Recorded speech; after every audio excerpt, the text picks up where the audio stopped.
एक मित्र ने लिखा है, बहुत आसानी से आप मुश्किल से मुश्किल बात समझा देते हैं, इसलिए मैं आपसे अपनी एक उलझन कह रही हूँ। हमें एक पल लगता है हम सब समझ गए, बिल्कुल आश्वस्त हो जाते हैं।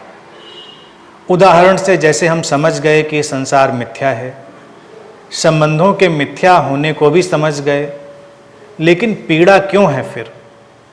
क्योंकि भावना नहीं बदलती उस समझ के अनुसार। इंटेलेक्चुअली जो हम समझते हैं, इमोशनली वही क्यों नहीं समझ पाते?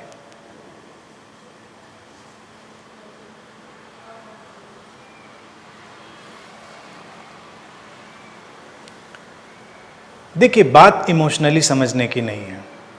मैंने हमेशा कहा कि दो तल हैं, एक इंटेलेक्चुअल अंडरस्टैंडिंग और एक टोटल अंडरस्टैंडिंग, एक बौद्धिक समझ और एक परिपूर्ण समझ।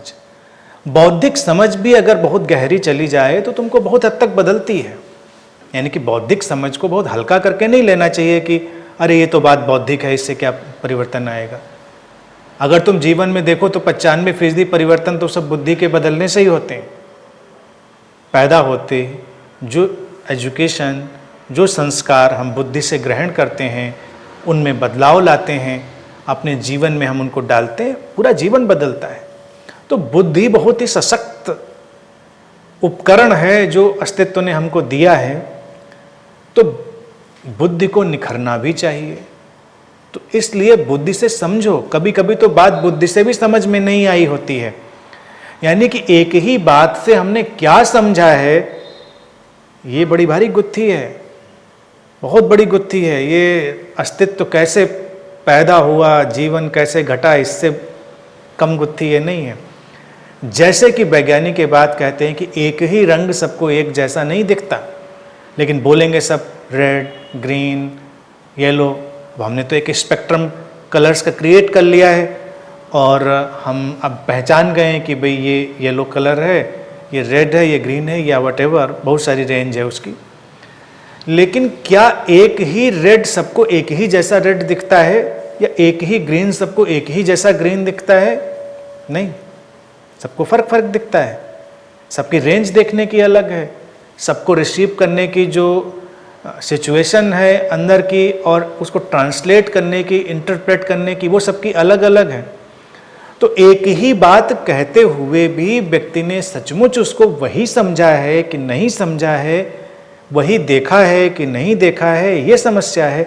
तो अगर हम तुम्हारे उदाहरण के ही बात करें कि तुमने ये सुना शंकर का प्रसिद्ध वक्तव्य कि संसार मिथ्या है। अब शंकर मिथ्या से क्या कह रहे हैं और तुम मिथ्या से क्या समझ रहे हो, इसमें बड़ा फासला हो सकता है। शंकर जब कहते हैं कि संसार मिथ्या है तो प्रसन्न है, सहज है, पूरी तरह जागे हुए हैं। तो उनका मिथ्या कहना सचमुच में क्या है, और जब हम मिथ्या कह रहे हैं तो हमारा कहना सचमुच में क्या है, इसमें बहुत बड़ी रेंज है। इसको तो इंटेलेक्चुअली ही सुलझाया जा सकता है शुरुआत में, और फिर जब इंटेलेक्चुअली सुलझाने के लिए कुछ नहीं बचता तो फिर बात अस्तित्व की तरफ मुड़ जाती है। फिर वो टोटल अंडरस्टैंडिंग, परिपूर्ण समझ ग्रेस की तरह हमारे ऊपर उतरती है। परिपूर्ण समझ और बौद्धिक समझ का जो शिखर है उसके बीच थोड़ा सा फासला है। कोई चीज जैसे अटकी है, यानी कि कभी जब बौद्धिक समझ के शिखर पर हम पीक पर होंगे तो हमको लगेगा नहीं नहीं सब बिल्कुल क्लियर है, लेकिन फिर भी एक पीड़ा पकड़ेगी, परेशानी होगी। वो पीड़ा और परेशानी भी अलग अलग किस्म की होगी।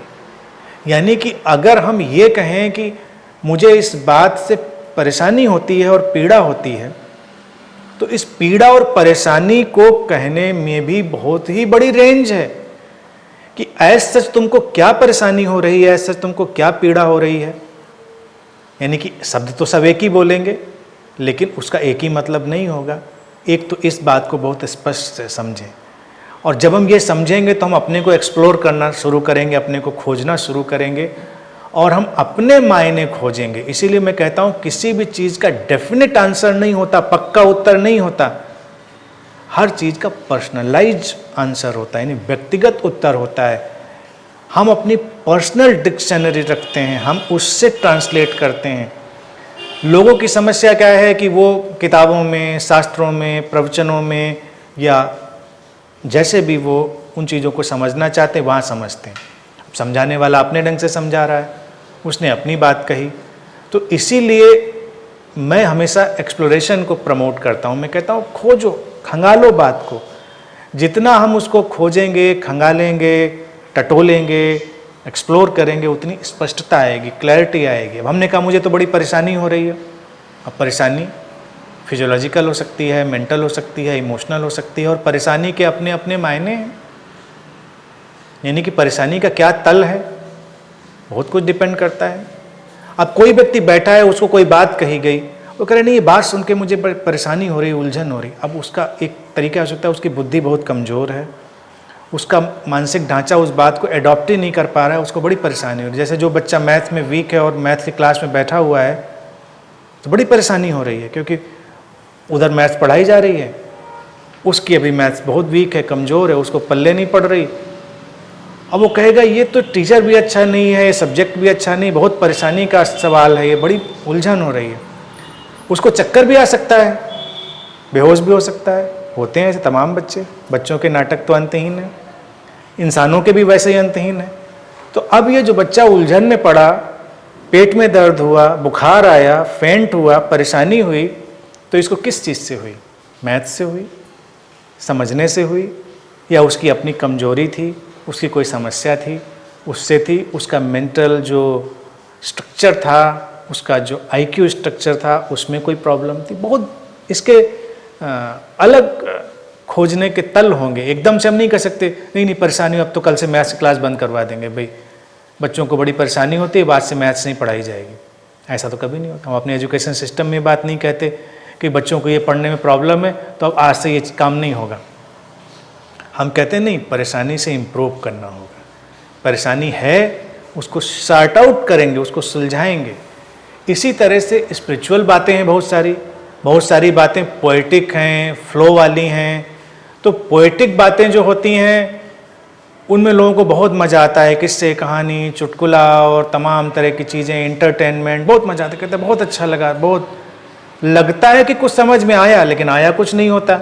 हम एंटरटेन्ड होते हैं, वापस घर जाते हैं। लेकिन जब कभी स्पिरिचुअलिटी में भी कोई चीज़ तुम्हें समझ में आने की तरफ बढ़ाई जाती है तो कभी कभी वो भी फिजिक्स और मैथ जैसी हो जाती है। थोड़ा प्रेशर पड़ता है हमारे ऊपर, समझने की थोड़ी तैयारी करनी पड़ती है, थोड़ा हमको उसके स्तर तक उठना पड़ता है, मेहनत करनी पड़ती है।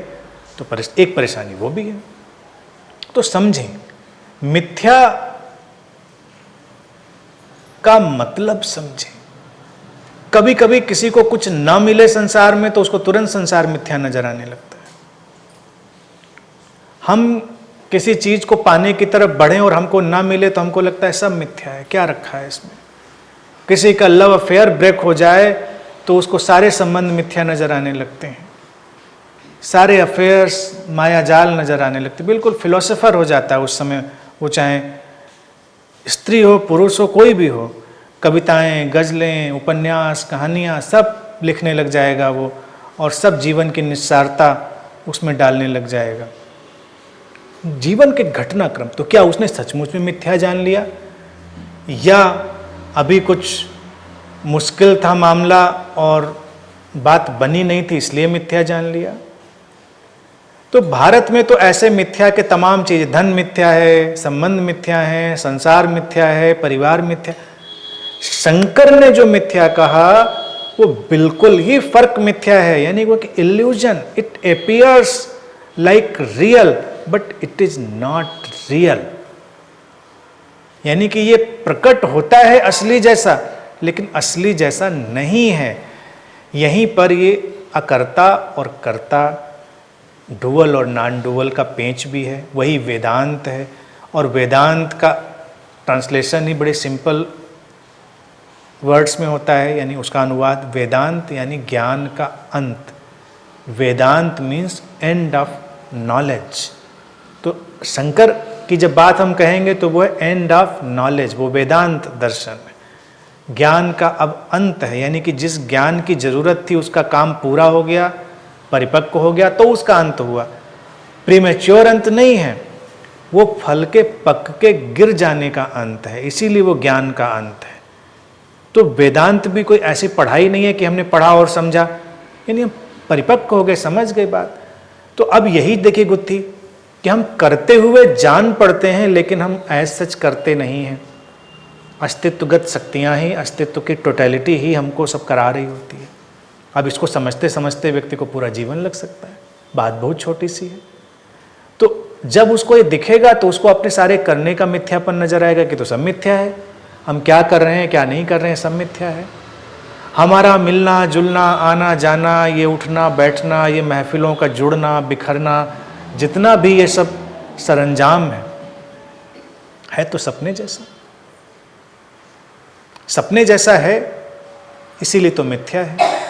लेकिन जब सपना सामने है तो सपने की अपनी एक वास्तविकता होती है, ड्रीम की भी अपनी एक रियलिटी होती है, उसको आप पूरी तरह से जीते हैं, वो लाइफ की फंक्शनल रियलिटी है। तो मिथ्या है, इससे आप जीना नहीं बंद कर देते हैं, आप जानते हैं मिथ्या है, बस अटकते नहीं उसमें, क्योंकि अभी इस क्षण से पहले जो आपके जीवन में बीत चुका उसका क्या वजूद है, बताए कोई क्या वजूद है। ठीक अभी जब इस हॉल में हम बैठे और जो घर में छोड़कर आए, जो परिस्थितियां छोड़कर आए, वो अब सब ड्रीम स्टेट में फिक्स हो गई हैं, उनकी कोई रियलिटी नहीं। आप लौट कर उनमें जा सकते हैं केवल मेमोरी के तौर से और परेशान हो सकते हैं, लेकिन उनकी अपनी एक्चुअल स्टेट तो अब कहीं नहीं रही, वही तो सपना है, मिथ्या हो गया सब। तो अब हमारे ऊपर एक हम अटके उसमें ना अटके, जान लिया। तो जैसे जैसे मैच्योरिटी बढ़ेगी वैसे वैसे ही मिथ्यापन व्यापक होता जाता है, गहरा होता जाता है, और फिर परेशानी भी धीरे धीरे कम होती चली जाती है। तो चलते रहें, समझते रहें, इसी को समझते रहें जो मैं कह रहा हूँ ना, इसी को भगवान बुद्ध बार बार एक वर्ड यूज करके इंडिकेट करके आगे निकल जाते थे, चरय वेति चरय वेति चरय वेति, 3 बार कहते थे। अब लोगों को इसका मतलब समझ में आता था, चलते रहो भाई चलते रहो। कुछ लोग चरय वेति से भी समझ लेते हैं जो कम पढ़े लिखे कि चरते रहो। अब क्या चरते रहो, यानी ज्ञान चरते रहो, जो भी सब है वो चरते रहो। अब वो ना ये कह रहे थे ना वो कह रहे थे, वो कह रहे थे कीप वॉकिंग। जैसे इंग्लिश में भी हम मुहावरे यूज करते हैं ना, या हिंदी में भी करते हैं, तो अब किसी को कोई काम में आगे चलाए रखना है तो हम कहेंगे कीप वॉकिंग, चलते रहो, काम में आगे बढ़ते रहो। या मुस्कुराते रहो तो कहें कीप स्माइलिंग। अब कीप स्माइलिंग कोई उस पर आदेश थोड़ा ही है कि हमेशा 1.5 इंच की मुस्कान चिपका के बैठे रहो। बस ये है कि प्रोसेस है स्माइल करने का, जारी रखो, someday it will happen in totality. तो जब बुद्ध कहते थे चरय वेति, तो उनका मतलब था समझते रहो, समझ की तरफ चलते रहो, बढ़ते रहो, एक दिन परिपूर्ण समझ आएगी। जल्दबाजी मत करो, जल्दबाजी से कुछ काम नहीं होता। न पौधा जल्दबाजी से उगता है, न बच्चा जल्दबाजी में पैदा होता है। प्रीमेच्योर डिलीवरी बहुत प्रॉब्लम कर देती है, और कोई बीज डालकर खोद के निकाल लेने में भी कभी वो उगता नहीं। तो इट टेक्स टाइम, एक्चुअली हर चीज़ वक्त लेती है, समझ भी वक्त लेती है, समझ पकने में वक्त लेती है, फसल की तरह। समझ इंस्टेंट कॉफ़ी नहीं है कि हमने ऑर्डर किया और कॉफ़ी आई इंस्टेंट पी लिया। अब इंस्टेंट पैकेज तो आजकल चलते हैं, तुम ऐसे वर्कशॉप कर सकते हो, instant enlightenment 3 day package. Faeces भी उसी हिसाब से होंगे कि जितनी एग्जिबरेंट फीसेज होंगी उतना 24 आवर एक्स्ट्रा अल्ट्रा इनलाइटनमेंट। अब है, आप जाइए, लेकिन वो इंस्टेंट कॉफ़ी नहीं है कि आप गए और मग में डाली और पी ली। इट टेक्स टाइम, उसको वक्त दें, पकने दें, मैच्योर होने दें, और तब जो समझ आएगी वो बिल्कुल अलग होगी, वो जीवन को बदलने वाली होगी।